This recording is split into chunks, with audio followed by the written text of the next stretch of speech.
Bakangi ba infiltré na événement ya lelo. Ba infiltré na minduki libanda ya lupangu ya échangeur ya limité. Ba infiltré on ba ko sala nini? Objectif na bango zalaki nini? Na yebiti. Bamura badakana kisi.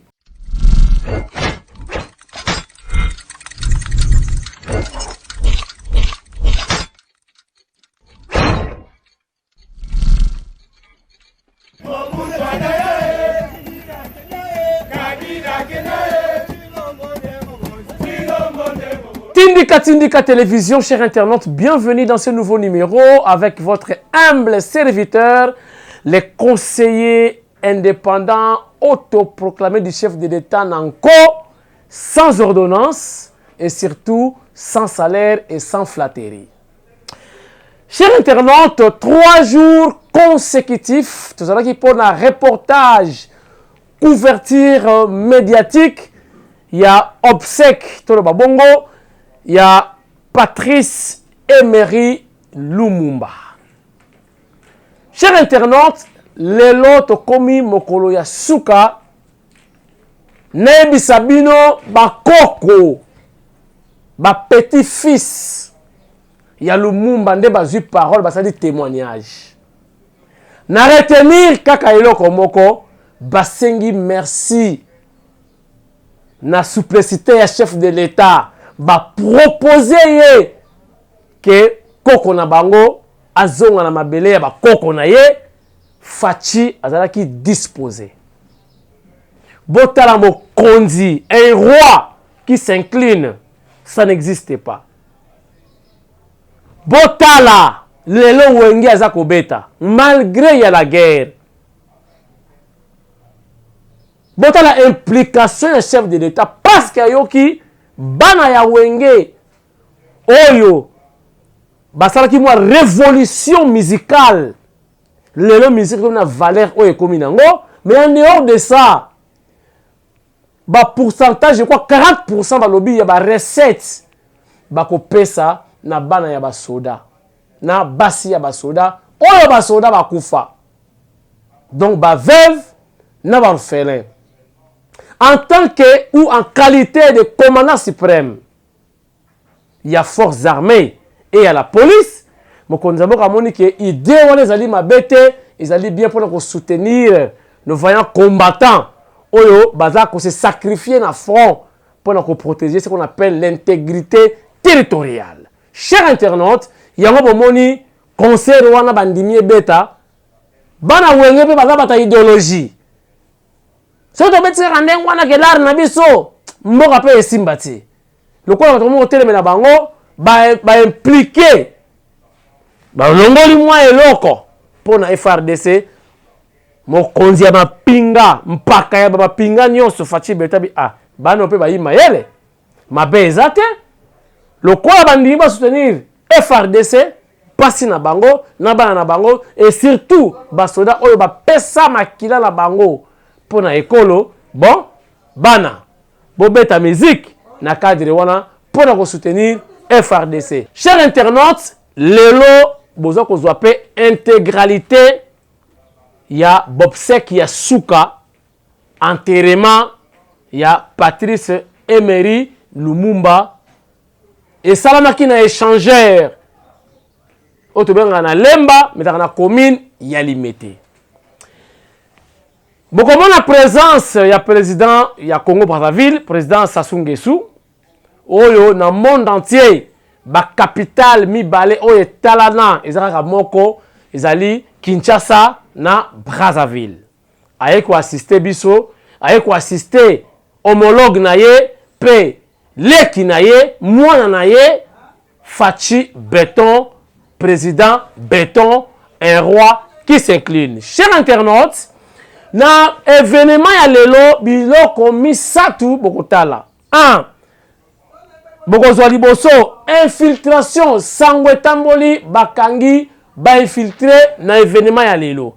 Ba infiltré na minduki libanda ya lopangu ya échangeur ya limité. Ba infiltré on a ba kosala nini? Objectif na bango ezalaki nini? Na yebiti. Bamura balaka kisi. Nga na confirmé. Bamura balaka kisi. Batu wana babatami na kati ya mulongo ya batu na kati ya kimvuka. Donc grand kimvuka ya batu. Babatami na kati.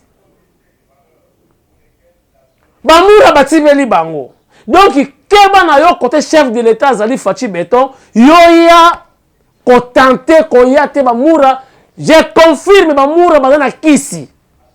Bakangi 2 personnes, banati bakazaka, mais bazalaki na ba arme.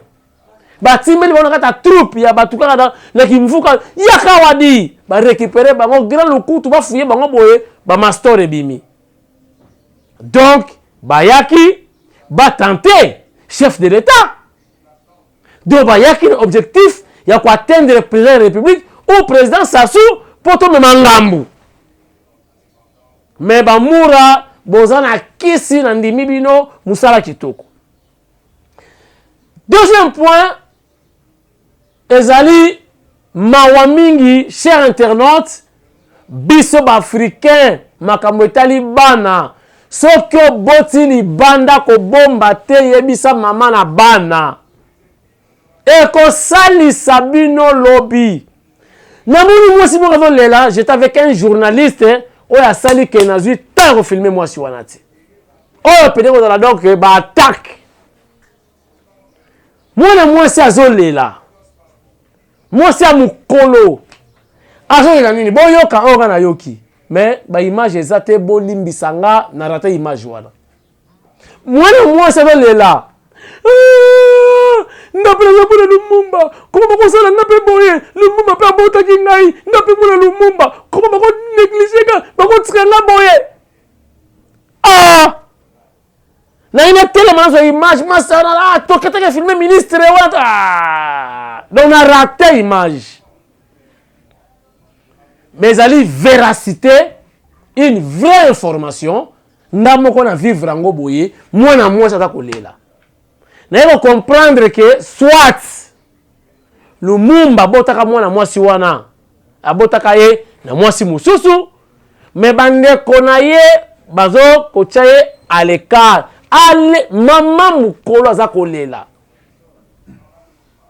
ke nga pe nazali mwana ya Lumumba, pourquoi ba ya Roland bazo sala ngai boye bazo tika ngai boye, pourquoi bazo négliger nga bago bakei kuna ndai bazo kipe ngai te nga pe nazali na makila Lumumba nga pe bona azako mwasi munene aza kolela.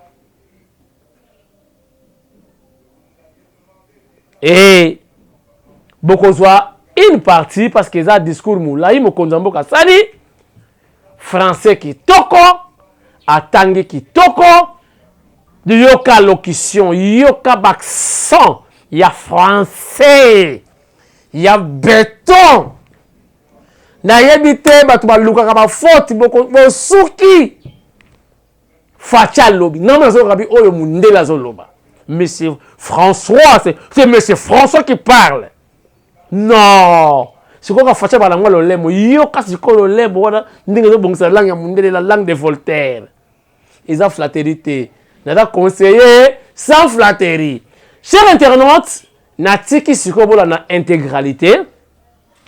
Na filmé bato belé mais na sali ba gros plan ya batu nanga onga na yebi. Botala ba gros plan wana. Bato na zoomé bilongi. Et na profité na occasion ya émission yo na souhaité bon anniversaire na son excellence ministre près et tout près du chef de l'État Madame Nana Manouanina Kiumba Mfumubuku Océan Mulonge Shiwa Kalasa lelo azo fêté anniversaire na ye babota mape mukolo moko na mama abota ye date moko. Donc maman avait fêté anniversaire, yemo avait fêté anniversaire ya indépendance, le lebe to kunda Lumumba. Botala ba signe. Oyo bazali ba initier bo comprendre. Donc nana manoyi na Kyumba aza mutu pamba te. Donc professeur des universités en plus. Chers internautes, attachez vos ceintures. Le moment est venu, Botala, reportage, intégralité, Yakamwasi, Chilombo, na Tindika Télévision. Regardez. Tindika Télévision et Bandi. Lelo mokolo ya suka, mokolo ya animation. Il y a Patrice Emery Lumumba. Toza awa na limité na échangeur. C'est la entrée à chef de l'État. Décor déjà planté. Bon, on est ministre, au gouvernement, nous avons Molendo Sakombi, Patrick Mouyaya, ministre près du président de la République, Nana Manouanina, Bango Nyoso, ministre Bakofanda Awa. Chef de l'État a Kofanda Likolo Kuna. Voilà. Donc, président du Sénat, Mboso, Ngobila, Bango Tubada Likolo. Donc, les deux événements, il y a Soka, l'animation, il y a reste, il y a Patrice Emery Lumumba, le tout premier ministre, il y a RDC. Philippe. Botika la branché, Bolanda, Ti, Togosukisi.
La bouille,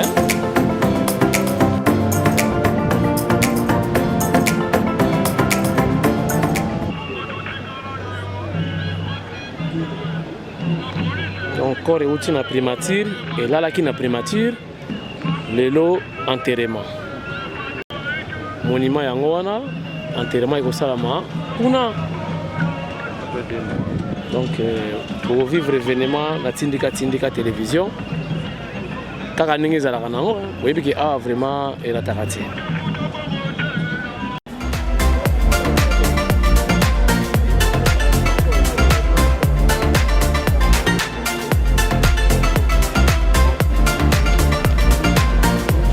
Mwana bute bonjour.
Kabila.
Chers internautes, je vous informe également que depuis Fachi Beton est président de la République démocratique du Congo, il n'a jamais fait un discours le 30 juin, donc jour de l'indépendance.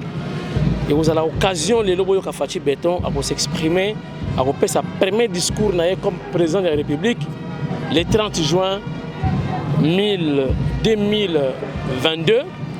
Les lots, c'est très symbolique et vous allez devant l'INU, topé une partie, topé Nzoto, il y a tout premier ministre de la République démocratique du Congo. C'est très profond. Bah initier, bah comprendre, bah comprendre était bon. Et là ma camp. Et ça sera aussi un discours devant deux anciens premiers ministres et puis le premier ministre actuel. Très symbolique, très significatif. Est-ce que va initier, va comprendre quelque chose? Bah image, vous avez là, ils ont tindika télévision. Vous voyez que avec Ratakate, Yemoko, Kamwa Sichilombo na pointe sur le terrain. Reportage ya Yemoko, Kamwa Sichilombo na caméra. Botikala branché, Bolanda, Tindika, Tinasuka, Bozapete. On est ensemble.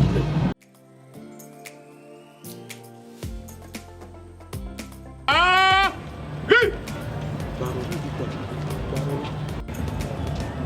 gauche, à droite, plan. En avant, marche.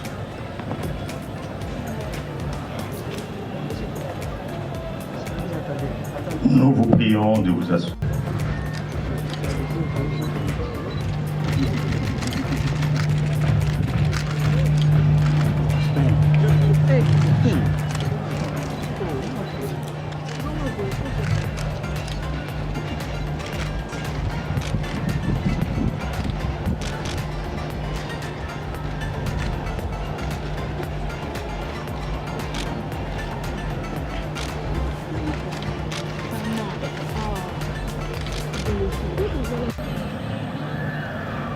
Après 61 longues années, Patrice Emery Lumumba, héros national, combattant de la liberté, défenseur de l'unité nationale, est de retour chez lui, parmi nous.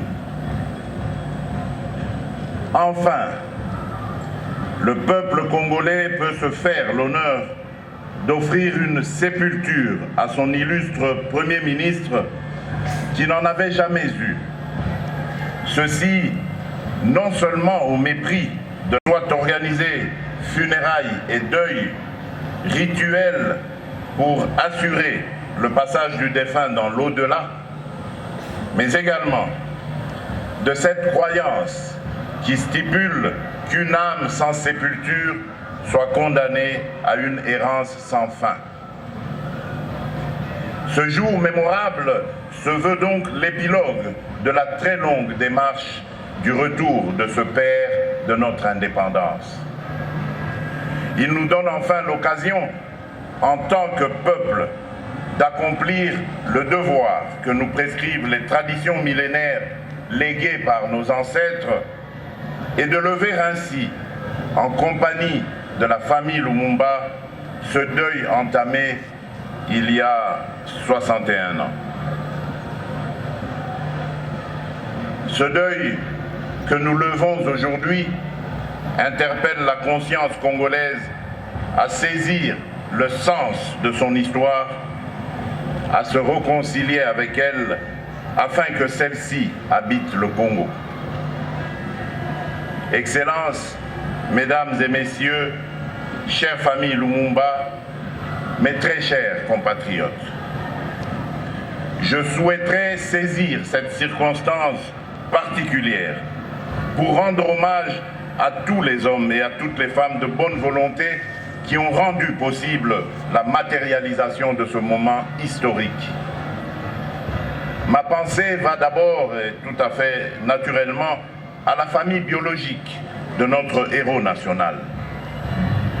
Par-delà les épreuves d'une disparition cruelle, cette famille a connu et traversé une longue période d'une insupportable absence sans jamais se départir de sa dignité.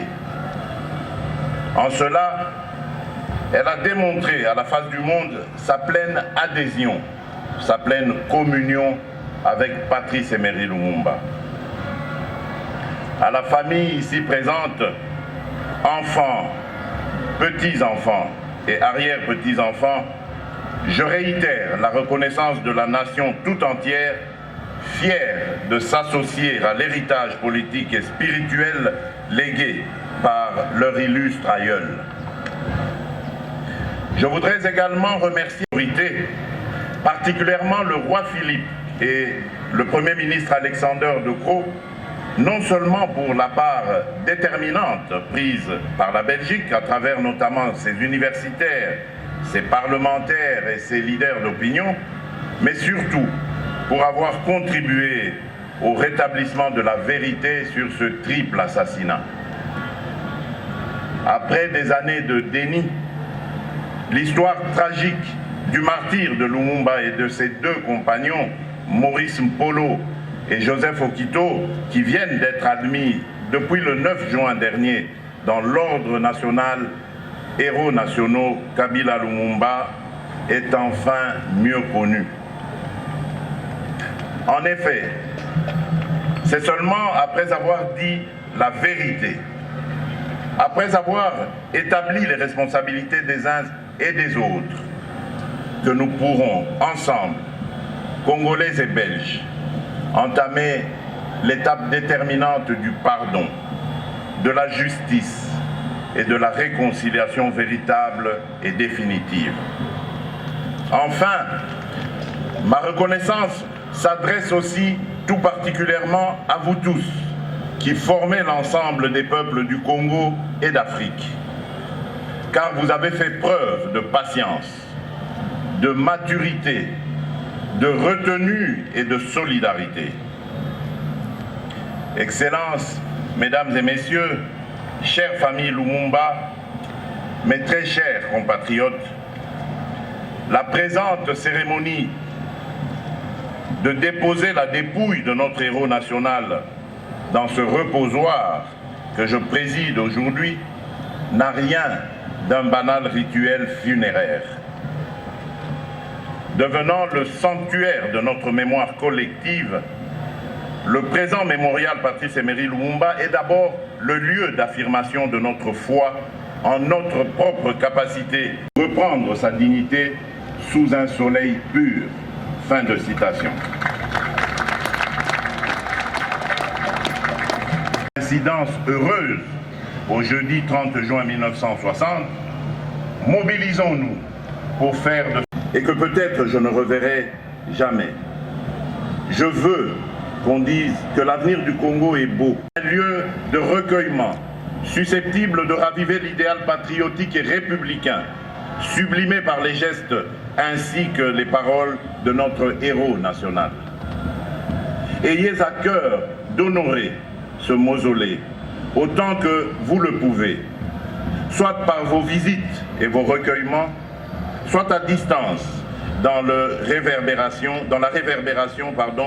de vos souvenirs, afin que la flamme de l'amour du Congo qui brille ici reste toujours vive et qu'elle ne s'éteigne jamais.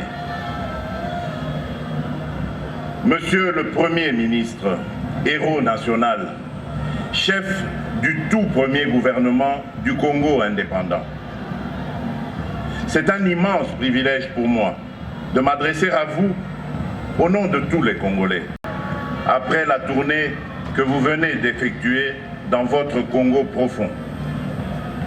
Cher héros national, c'était dans la nuit du 27 novembre 1960 que vous aviez quitté Kinshasa, alors Léopoldville, dans l'anonymat le plus total. Vous voilà de retour, 61 ans après, sous le doux soleil du 30 juin, jour sacré de notre libération du joug colonial. Une date illustre que vous nous aviez demandé déjà en 1960 de garder ineffaçablement gravée dans nos cœurs. Votre résolution, vous y aviez tenu jusqu'à mort, à votre mort, de lancer des hommes les mains nues contre des mitraillettes. Vous aviez capté la révolution au passage, orienté par vos lectures et de l'homme encore abstraite mais dégagé du racisme, encore moins belge. Votre rencontre à la conférence du Rassemblement politique et du monde. Je vous remercie, Monsieur le Premier ministre, chef du gouvernement du Congo indépendant, notre héros national. Messieurs, chère famille Lumumba, mes très chers compatriotes, nés avec une fin FAIM de liberté libre de toutes les façons que je ne pouvais connaître. Mais alors, j'ai lentement découvert que non seulement je n'étais pas libre, mais que mes frères et mes sœurs ne l'étaient pas non plus. J'ai vu qu'il y avait aussi celle de tous ceux qui me ressemblaient. C'est alors que j'ai rejoint le Congrès national africain et c'est alors que ma fin FAIM de liberté personnelle est devenue fin FAIM de liberté de mon peuple. Tels seraient peut-être aujourd'hui les propos de Lumumba pour expliquer sa lutte. Vous soyez douce et légère. Je vous remercie.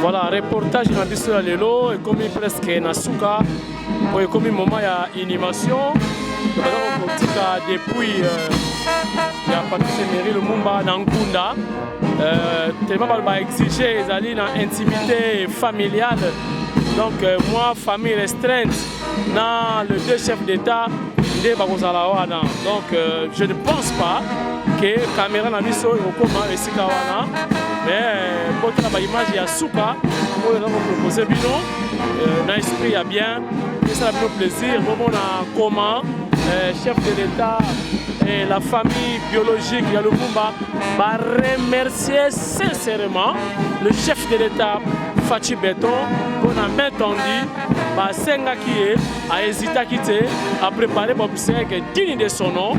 Il y a Patrice Emery Lumumba. Chers internautes, nous pensons que Après Lumumba sera le tour de feu maréchal Mobutu. Sese Seko, Kukungwendo Wazabanga sera encore donc exhumé et puis enterré en RDC avec honneur digne de son nom. Certainement, le chef de l'État sera également libre, sera dispo pour réaliser le deuxième événement tant entendu par les Congolais. Voilà.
Namoni bana ya Lumumba na oyo aza kolela.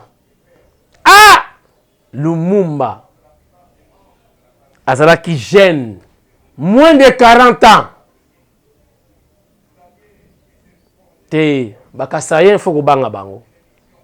Namoni bana bimbangi baba bingambe ya bibaya bingambe ya basi nandimiti. Na oyo aza kolela mwana Lumumba. Azolela papa na ye bandeko na ye basundoli ye. Cher internaute to sangisaka bana soko za na mwana yo boti pembeni kobomba ete benga bandeko na yo benga madame na yo lakisa ye ke o pe makila na nga mais na lekai côté moko boye mwana ye yo po ba incident wana esalama te. Soki na tchaki image soki na filmaki mwasi wana peut-être la image na nga je vais bébé ça événement. Tu as fait grâce, na filmé payé, mais n'a pas une information et servir qu'à des leçons. Babeta qui est carré, mais zone là, batu bi ko tirer mon attention, batu là pourquoi? Na mis so batu. On a ko enterrer déjà le Lumumba, Fachi Liboso, biso tukana munki na sima. Chers internautes, merci na disponibilité ndenge botali émission na ngai. Merci na bana ya wenge o bandimi basa la réconciliation na bango. Merci na chef de l'État ndenge pe à s'impliquer pour ayebi ke bana wenge bandimi pe ba pesa mwa eloko na basoda. Donc le chef de l'État est souple. Et loko so l'union sala ko hésiter te. Comment mukana na yo kene na présidence senga bako examiner bako étudier yango. Soki ba moni ke zali vraiment pour intérêt ya mboka yebake bako autoriser sans problème. Ezate ba yebo zo kolonini et on nini est-ce que baka swahili te makamwana je sila. Oyo ezali période époque pouvoir ya IDPS, pouvoir ya mwana ya Tshisekedi wa Mulumba, bobanga te nyonso za na makanisi. Oyo lingo réaliser sur terrain pour intérêt ya mboka yebake oso yango déjà. Bolo ba amen. Voilà, monsieur Sili. Merci na Yassine Avungara, directeur. Il y a information. Il y a 10e rue. Donc, tu as 10e rue. Directement, tout le monde a limité. Tout le monde a Augustin Kabouya. Tout le monde a Jean-Marc Kaboun. Tout le monde a Fatih Betoyemo. Tout le monde a Maman Marthe. Tout le monde a Tshisekedi Wamulumba. Tout le monde a Jerry Dikala. Tout le monde a James Lyonso. Oh, Lyonso, wana équipe, ba combattant, ba simbi IDPS, 10e rue, et ça la rappelle, visibilité à Mokonza Mboka, bango bazali na bango télévision en clair, et ça na internet, c'était peut-être à la longue, ba rechaper internet. Mais c'est mon pote. Nganaye, chaque, l'esprit a bien pour la visibilité, surtout, il y a chef de l'État, Fachi Beton. Na caméra, qui na Rabi, ne change pas. Yé, abandonné quoi ma téléphone, mais c'est quoi ma téléphone te, donc à comme le rôle là, Mike, Luzola dio, papa dans le monde. Rabi, changer bizaleli. Émission, c'est la raté, Sili, Nganabino, il chante là, lobby.